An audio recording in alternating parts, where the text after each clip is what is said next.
Hello everyone! Good morning! So, kagigising ko lang, pero ayun nga, sobrang kulimlim sa labas. So, as you see guys, ganyan kakulimlim dito ngayon. Diba? Pero anyways, nag-vlog ako ngayon kasi pupunta kami ng Ortigas. Ay, ako lang pala, diba? So, nakakatuwa kasi it's my second time na mag-travel papuntang Ortigas. And last time na nag-travel ako is para mag-full-time para sa business ko. Pero right now, magta-travel ako para i-claim yung 100K check ko. Diba? Kaya abangan nyo guys, stay tuned. And gustong-gusto ko rin na makita nyo at ma-inspire kayo sa mga resulta at sa mga kaganapan na mangyayari pa. So, see you!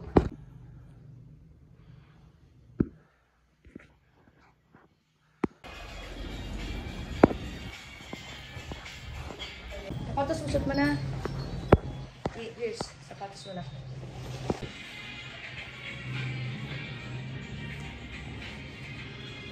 Donut mo pa na oh. First donut. Ayan, so, ayan guys. See, andyan na tayo ngayon. Nasa labas na tayo. And, magbubukas na lang tayo ng tindahan. Magbubukas na lang tayo ng gate. Ayan.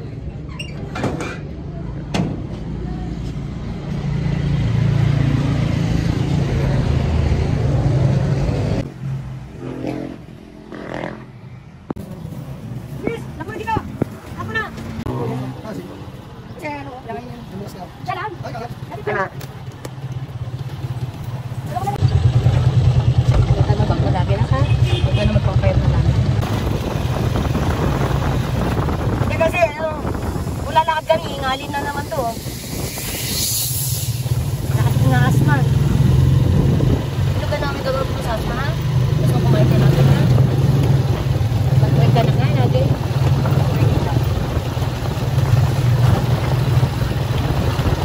Basta gawin mo sa dito kami, ha?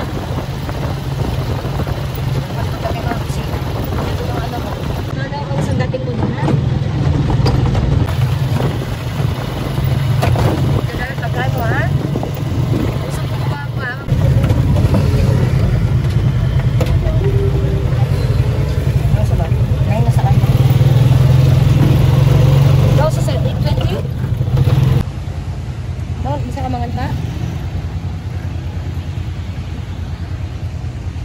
Ayan, so ngayon guys, nakarating na tayo sa station, diba? Ayan si Mama.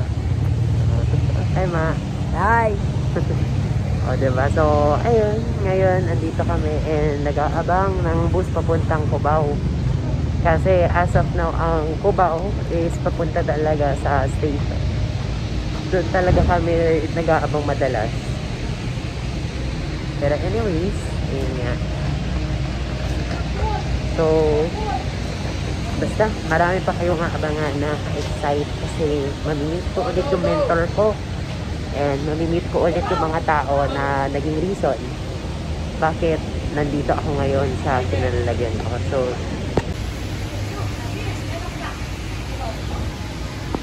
ayan, after the long wait guys, andito na tayo. It's 8:30 in the morning and ayun, andito na tayo sa bus, pupunta na tayo, sasakay na tayo sa bus ng Sampaloc, papuntang Cubao, diba? So, ayan. Ano ba kayo doon na? Ikaw mo mabuti. Okay? Nakita mo na?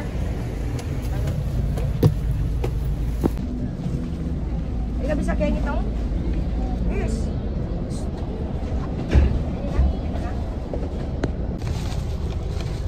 Uy, Kenny.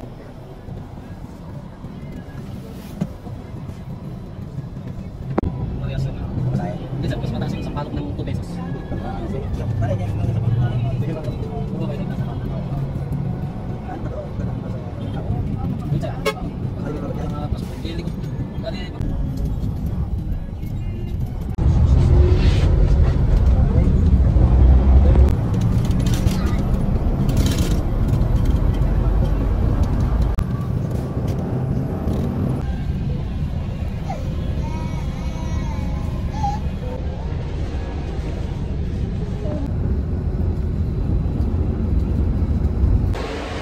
guys, so ayan, bus stop tayo ngayon dito sa... So, ngayon, snack time muna tayo since medyo nagugutom na rin. And medyo, yun nga, kilo dahil sa biyahe. So, ayan, so, ito makikita nyo.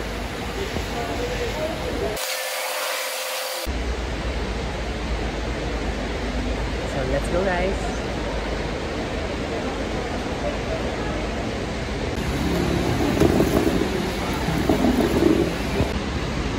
So, habang hinihintay natin na magkaroon din ng sariling buhay, magkaroon ng ng diwa yung natin, computers natin. Habang nasa bus ako, na-realize ko, ang dami pa pala mga bagay na pwede kong matuklasan, lalo na sa sarili ko.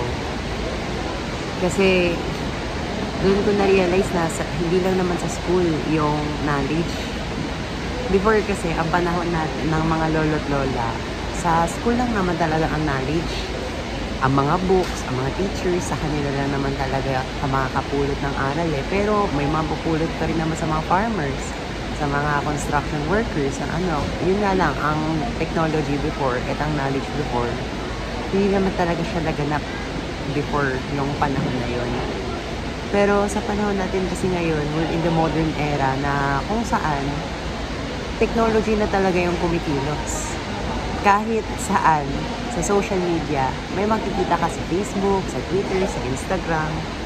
So, kung titignan mo, maraming ways para matuto. Dati nga, kailangan mo pang bumili ng dictionary ng Korean, ng Japanese, ng kahit anong language para matuto ka. Ngayon, mag-search ka lang sa Google. May makita ka, pwede ka mag-download. May mga apps na, diba? So, matututo ka na. Kapag hindi ka marunong magluto sa YouTube, pwede ka na mag-search ng mga di ba? Ng how to cook adobo, how to cook ganyan-ganyan, di ba? So, ganyan nakadali ang buhay natin ngayon. And sadyang mga tao lang talaga ang nagpapakomplika sa buhay. Na kung tutuusin, napakaganda ng life kasi sobrang dali na lang talaga ngayon.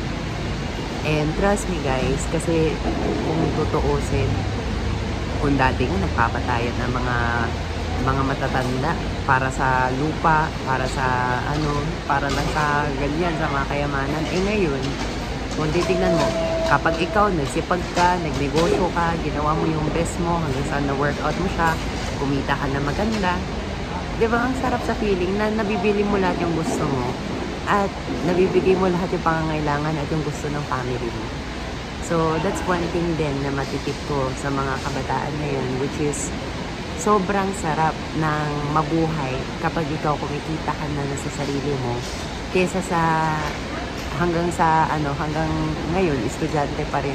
Naisip ko nga kung hindi ako umalis ng school before, baka hindi ako baka hindi talaga ako nag-grow out of my comfort zone. So imagine lang, masarap talaga mag-aral. Yun ang masasabi ko kasi I never stop learning.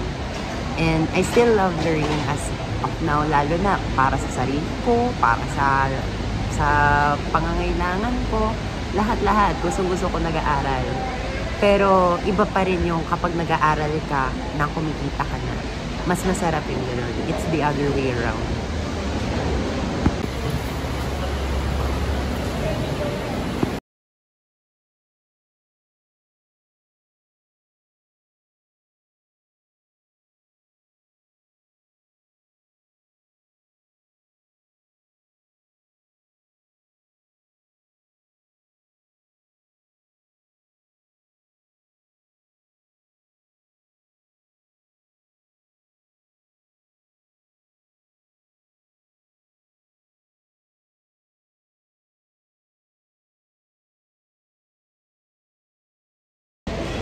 Guys, tapos na tayo. So, yun lang.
tayo sa San Jose.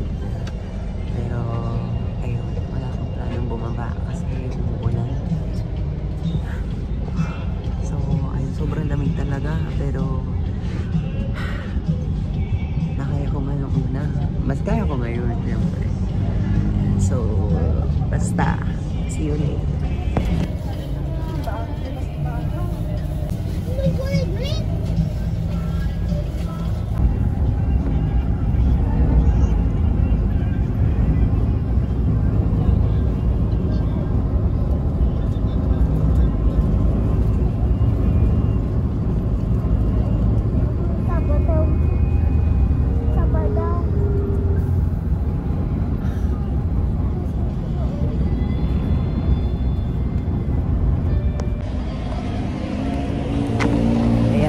Ayan guys, bus stop na naman.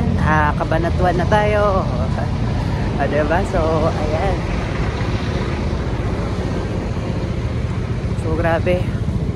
Iba yung pakiramdam kapag nagbiyahe, parang nanibago ako. Pero anyways, let's do this. Ayan. At hindi ko na matanda ang tawag dyan. Balik na ulit tayo. Paandalo na naman ang bus.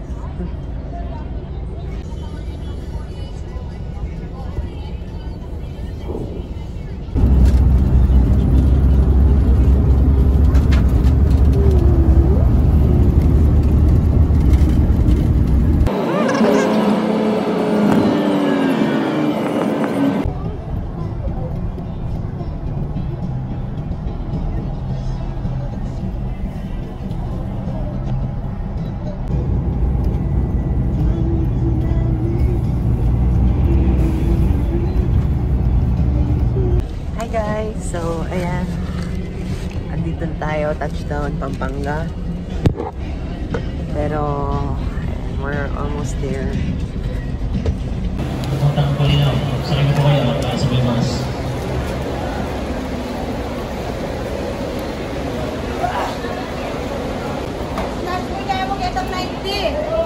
Manila, 7086. Guys, nakala ko lang Kapampangan din. May kasdan ko karela. Biasa lang mga Kapampangan Jenny mabalakat. Shoutout ka rin Kapampangan na followers ko, Ken, eh. Okay, Maya pa Bengi. Bengi na Kenny, eh. Oh, ne?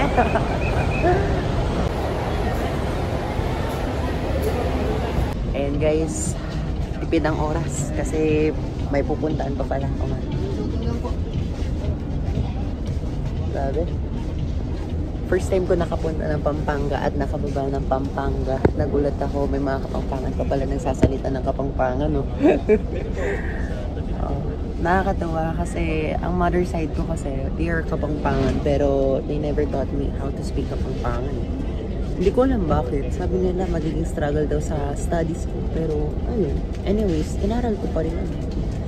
And good news, nakakatuwa kasi nakaka-converse ako sa mga local. I feel at home kasi grabe, no? Parang sabi ko, ay, welcome back home. Na-feel ko yung parang nasa home ako kahit hindi naman talaga ako nanilaan ng Pampanga before.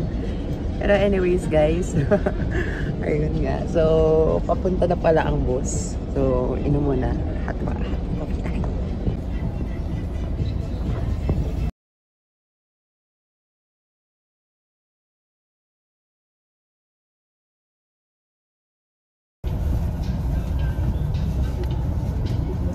Sir, kung size na po? Size na po? 195, sir.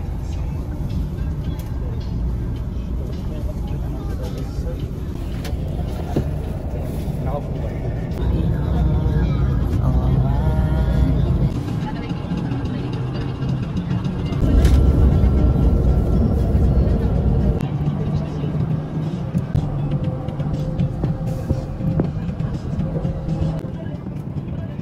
Hello everyone! So, ayan, naka-touchdown na rin tayo, Cubao. Ayan. So, ngayon, inintay ko na lang din yung mentor ko kasi anytime sasabihin na rin ako, diba? So, mamaya, makikita nyo na rin and mamimit nyo na rin siya, diba? Okay, so,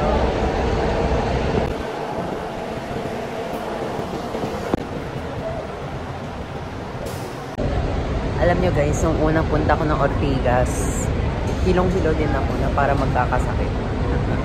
Oo, pero ngayon, wala, nawala yung hilo ko kasi medyo nag-discharge kanina. Kayo na may alam nun. So, ayun. So, anyways guys,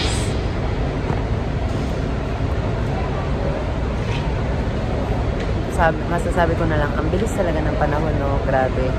Parang nung nag-start ako, I was 16 years old na napunta dito. Ngayon, 17 na ako, imagine. Tapos, hindi ko rin talaga in-expect na, na parang lumipad lang yung panahon. Parang kahapon lang nung nagpunta ko ng Ortigas. Tapos ngayon, nandito na naman ako ng Manila. Pero this time, meron na akong makukuha na dati, pinapatunayan ko pa. Kaya, ayun. So, habang hinihintay ko sina mentor ko rito, diba, magto-talk muna ako. So, nakakatuwa. Kasi, yun nga, nung nag-start naman ako magpunta na Manila, I was 16 years old. So, murang edad. Nag-take risk na ako. And sumugal sa isang opportunity na dati, nagdududa lang din naman ako. Kasi kung tutuusin, ang bida sa akin nun, kikita ka ng malaki gamit ng cellphone mo, may internet ka. Eh ako, medyo skeptical that time. Pero gusto ko talaga na magkaroon ng isa sa mga pinagkakakitaan. Kasi sabi ko, at such a young age, gusto ko na ako yung nag-independently na nagpapara sa sarili ko and tumutulong sa family ko. So, isa rin sa mga nasabi ko talaga sa sarili ko noon, napakahirap na lalo na mapunta sa sitwasyon na isa lang yung nagtatrabaho. Tapos makikita mo yung family mo, yung magulang mo nahihirapan. Diba? So, para sa akin, gusto ko matulungan sila lalo na ang mother ko. Kasi siya na lang din naman yung meron sa akin eh. Ang father ko, iniwan naman na kami before, bago pa ako talagang lumaki. Pero, mas ginawa ko siyang motivation. Kesa sa i-down ko yung sarili ko, mas ginawa ko siyang motivation para lalo magsipag sa buhay. Kasi sabi ko, kung hindi ko gagawin, sino lang din naman yung gagawa? Diba? And yun nga, good news. Sa isang taon ko na ginagawa itong si business, kumita na ako ng 100,000 and mag-check-in na ako by next week. Basta natutuwa ako and na-excite kasi sabi ko, grabe, 17 years old, tapos kumita na ng ganun. Parang sabi ko nung nag-start ako, parang it's too good to be true. Diba? Pero na-realize ko, achievable naman pala talaga. Basta meron kang passion sa ginagawa mo,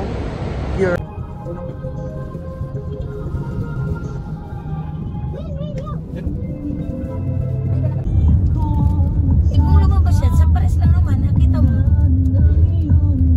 Saan siya dumaan?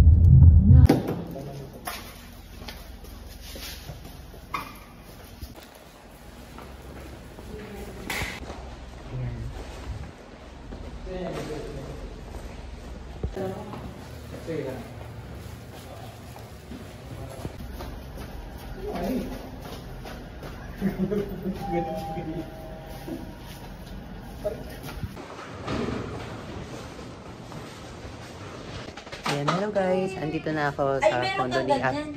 So, eto yung mentor ko. Hi, Ap! Hi! Diba? So, ayan. Eto si Ap Jenson. Eto si Ap Che. Diba? Kaya, mag-i-enjoy kayo guys.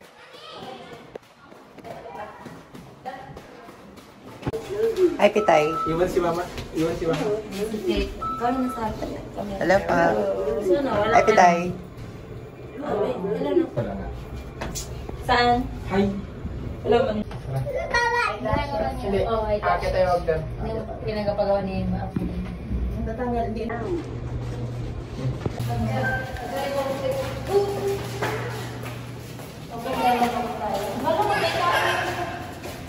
Wala man tayo. Kasi natakaw sa pataas.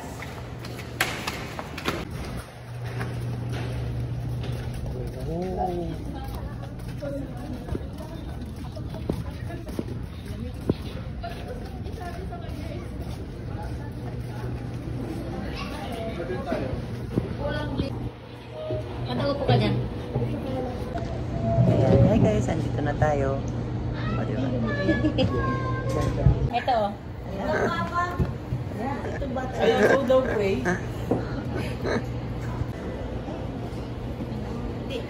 Pray, iwan ka daw dito.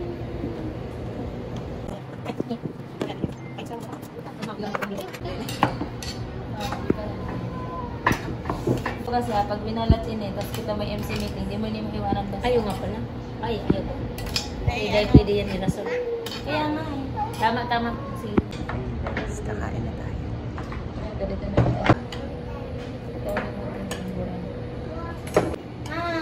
Gabi ko pala niya. Hindi mo pala alam. Mukha niya, may pagka. Nabi ko siya. Hello everyone. So, ayan. Katapos lang namin mag-dinner dito sa rooftop. So, anyways, ayun. So, nakakatuwa kasi sabi ko nga, ayun, nakabalik na rin ako ng Ortigas. Which is, dati, naisip ko lang din naman na kung totoosin, nung nagsimula ako, parang wala lang. Parang noon, parang ang dami kong mga gustong mahanap sa sarili ko. Pero ngayon, natutuwa ako kasi ang laki din ng binago. So, ngayon, yun nga, yung binago. Yung unti-unti, na-develop ko yung confidence ko, nakapag-usap na ako sa tao, kaya ko nang makihalubilo sa mga tao, which is dati di ko naman nagagawa. Diba? So, alam ko kung nagkataon sa mga nakikinig sa akin na talagang mahina ang self-confidence, talaga parang feeling nila, wala silang tiwala sa sarili nila, okay lang yan. Kasi dyan din ako nagsimula. Pero because of this business, ayun, eto na talaga. Dito talaga nabago yung mindset ko, yung life ko, yung vision ko. Ngayon, at age of 17, eto na yung meron ako. So, kung nagawa ko, alam ko kaya nyo rin. Kaya kayo na rin yung next.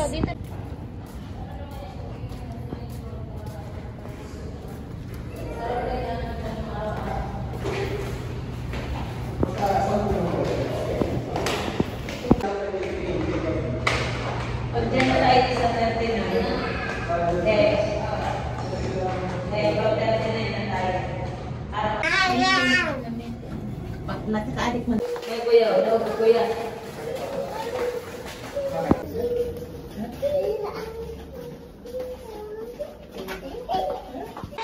Ayun. So, ayun guys. Katatapos lang din na nakauwi na ako ng unit. Diba?